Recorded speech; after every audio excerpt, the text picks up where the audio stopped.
চিত্রনায়ক সালমান শাহ হত্যা মামলায় খল অভিনেতা ডিপজল ও ডলি জহুরকে সাক্ষী হিসেবে জিজ্ঞাসাবাদের দাবি জানিয়েছেন সালমান শাহর মা নীলা চৌধুরী। খল অভিনেতা আশরাফুল হক ওরফে ডনকে বিমানবন্দর থেকে আটকের ঘটনায় ডিপজলের সহায়তার প্রসঙ্গ টেনে এই দাবি জানান তিনি। গত ৯ আগস্ট ওমরাহ পালনে সৌদি আরব যাওয়ার সময় শাহজালাল আন্তর্জাতিক বিমানবন্দর থেকে আটক হন সালমান শাহ হত্যার আসামি ডন। তাকে ধরিয়ে দিতে ডিপজল সহায়তা করেন বলে শোনা যায়। নীলা চৌধুরী বলেন, সিনেমার মানুষ হিসেবে ডিপজল অনেক কিছু জানেন বলেই ডনকে ধরিয়ে দিয়েছেন বলে তার ধারণা। তাই এই মামলায় সাক্ষী হিসেবে তাকে ডাকা প্রয়োজন বলে মনে করেন সালমান শাহর মা।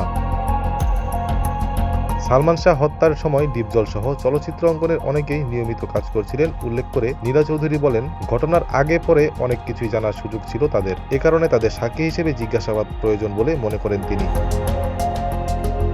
ডলি জহুর ও পরিচালক বাদল খন্দকারকেও জিজ্ঞাসাবাদের দাবি জানিয়ে নীলা চৌধুরী বলেন, ঘটনার দিন কি ঘটেছিল তা নিয়ে ডলি জহুর বিভিন্ন সময় গণমাধ্যমে কথা বলেছেন। প্রয়োজনে তাদের কাউকে আসামিও করা হতে পারে বলে জানান তিনি।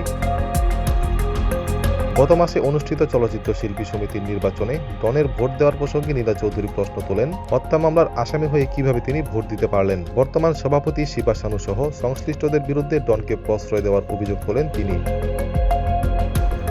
ডন গ্রেপ্তারের পর সালমান শাহর মামা কুমকুম ও ভক্তদের হুমকি দেওয়া হচ্ছে বলে জানান নীলা চৌধুরী। হুমকির স্ক্রিনশট নিজের কাছে সংরক্ষিত আছে বলে জানিয়ে বাকি আসামিদের দ্রুত গ্রেপ্তার করে বিচারের দাবি জানান তিনি।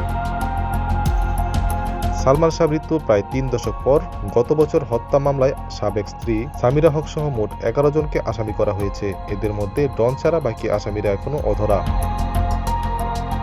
ATV USA news desk.